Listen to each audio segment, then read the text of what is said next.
Allah menciptakan mati dan hidup untuk menuji kalian. Siapa di antaramu sebaik-baik amal, bukan sebanyak amal.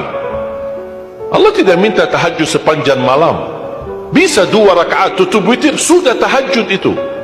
Tahajud tidak harus 8 rakaat, tidak harus sunnah hajat, sunnah wudu, sunnah taubat, sunnah apa lagi. 2 rakaat tutup witir, sudah tutup, selesai. Ahli witir, ahli tahajud, sudah cukup. Puasa Ramadan, kita selain bulan Ramadan diberikan kemudahan puasa Isnin Kamis. Kalau tidak bisa, 1 hari 1 minggu. Kalau tidak bisa pun 3 hari 1 bulan. Diberikan kemudahan, tidak diminta banyak, tidak dibebankan. Wallahi mudah apa yang diberikan oleh Allah dan Rasulnya, mudah diamalkan, tapi pahalanya amat dahsyat. Barang siapa, Rasulullah SAW bersabda, man sama yawman fi sabilillah ba'adahu Allahu 'anil nari 100 am. Barang siapa yang berpuasa 1 hari karena Allah, akan Allah jauhkan dari neraka 100 tahun. Ini 1 hari. Bagaimana kalau 30 hari Ramadan? Bagaimana kalau bisa tambahkan salat sunnah-sunnah yang lain? Salat duha, kesempatan, tidak harus 8 rakaat, tidak harus 6 rakaat, tidak harus 4 rakaat, 2 rakaat, dan tidak harus dibaca wasyamsi wa duhaha. Banyak jemaah curhat kepada saya, keluhannya apa? Saya tanya, saya ingin salat duha, tapi susah, saya tidak bisa hafal wasyamsi wa duhaha, saddan wa duha wal laili idha saja. Masa gara-gara tidak hafal wasyamsi wa duhaha wa duha tidak salat duha? Walaupun tidak hafal, mohon maaf, hafal qulhu, baca qulhu. Rakaat pertama qulhu, rakaat kedua tak apa-apa, qulhu lagi. Asal duha terjaga. Betul? Witir, jangan lewat 1 malam tidak witir. Walaupun tidak tahajud. Iman sah witir tambah tahajud, boleh witir walaupun tidak tahajud, boleh witir walaupun tidak salat malam. Saya punya kebiasaan, habis isya sunnah ba'diyah, habis itu 3 rakaat sunnah witir, 2 rakaat muqaddimah witir, salam, baru 1 rakaat witir, sudah selesai. Saya beraktivitas kembali, ada jadual, ada ini, apa kemana saya pulang ke rumah istirahat. Kalau saya bangun tahajud, saya bisa tahajud, belum azan subuh, saya masih bisa laksanakan tahajud, tapi tidak boleh witir lagi karena sudah witir duluan, sudah selesai. Rasulullah SAW bersabda, Inna Allah witir, yuhibbul witir, fa'autiru. Allah maha witir, Allah cinta witir, jagalah witir. Amirul Mu'minin Umar bin Khattab ketika ditanya, kenapa wahai Amirul Mu'minin suka witir sebelum tidur? Kata beliau, saya khawatir meninggal dunia dalam keadaan tidur belum witir.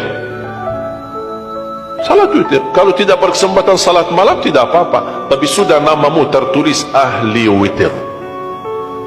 Kalau bapak-bapak, ibu-ibu yang sudah biasa bangun tengah malam, suka bangun tahajud, sudah terbiasa, tak apa-apa, boleh witir belakangan. Tapi kalau ada yang merasa kekhawatiran atau tahu dirinya suka malas, bangun tapi malas-malasan, berat untuk laksanakan, daripada kita ketiduran, tidak salat sama sekali, mendingan witir amankan dulu. Diamankan witirnya supaya tertulis namamu ahli witir. Kalau sempat tahajud syukur, tidak sempat alhamdulillah sudah tertulis nama kita ahli witir. Termasuk baca Quran, sedekah subuh, termasuk amalan yang sangat mudah tapi sangat terbaik dan agung manfaatnya, bahkan dahsyat balasan Allah. Kenapa sedekah subuh lebih istimewa daripada sedekah di waktu lain? Saya meyakini dan tidak diragukan, orang Indonesia paling suka bersedekah. Setiap majlis ta'lim, setiap ada acara kegiatan majlis ta'lim atau kota amal di waktu Jumat, dimanapun ada orang Indonesia pasti suka bersedekah, beramal saleh, mengisi kota amal. Tapi yang perlu diperhatikan pertama sedekah subuh. Kenapa sedekah subuh lebih istimewa? Karena ada malaikat yang Allah turunkan, tugasnya cuma satu, mendoakan orang yang bersedekah di subuh hari. Siapa yang tidak mau doa malaikat? Yang kedua, di subuh hari selalu kita bersedekah, termasuk di waktu subuh maupun di waktu lain. Sering saya memperhatikan jarang jamaah menggunakan doa sesudah sedekah. Padahal doa sesudah sedekah atau sedekah disertai doa dahsyat, bahkan doa terjamin makbul. Saya harap mulai hari ini sudah siapkan kotak amal di rumah. Bapa punya satu, istri punya satu, anak-anak masing punya satu. Apa itu botol, apa itu kaling, apa itu kotak, terserah. Setiap waktu subuh, sebelum beraktivitas, isi sedekahnya. Kalau bisa isi, disertai doa. Pasti banyak hajat bapa ibu. Ya Allah, dengan berkat sedekah ini, sembuhkan kedua orang tuaku kalau sakit. Ya Allah, dengan berkat sedekah ini, sembuhkan penyakitku. Sudah lama saya menderita sakit, belum bisa sembuh. Ya Allah, dengan berkat sedekah ini, karuniailah kepada aku dan keturunanku menjadi penghafal Al-Quran. Ya Allah, dengan berkat sedekah ini, berikan kemudahan bisa ke tanah suci haji dan umrah dan ziarah Nabi Muhammad sallallahu alaihi wasallam. Ya Allah, dengan berkat sedekah ini, anakku sedang ujian, termasuk anak-anak, ajarin anak isi sedekah, anak doa. Ya Allah, saya lagi ujian, mudahkan ujian saya.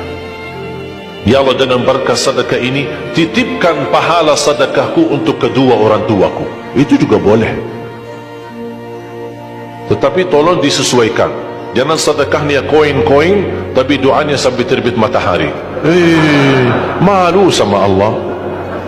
Kelamaan kata malaikat doanya. Padahal sedekahnya teng teng teng. Kalau saya usulkan, satu kali sedekah, satu kali hajat. Termasuk anak-anak muda yang sedang melamar kerjaan, isi sedekahnya. Ya Allah, mohon dengan berkat sedekah ini, mudahkan lamaran kerjaan saya supaya diterima, menjadi kerjaan yang membawa rezeki yang halal. Termasuk jodoh, termasuk keluarga yang sudah lama menikah belum punya keturunan. Saya punya teman 17 tahun tidak punya keturunan. Dia menggunakan sedekah subuh sama istighfar, alhamdulillah 6 bulan kemudian beliau telefon saya, istrinya hamil. Saya sendiri 13 tahun tidak punya keturunan. Secara medis normal, sehat, tidak ada masalah. 13 tahun tidak punya anak. Saya menggunakan rutin sedekah subuh, alhamdulillah diberikan oleh Allah Subhanahu wa taala 3 anak. Kalau istri baru 1. Dahsyat manfaatnya sedekah subuh untuk hajat kita. Kapan saja Bapak Ibu bersedekah, jangankan hanya sedekah subuh. Kalau bisa sedekah subuh menjadi amal ibadah yang tetap.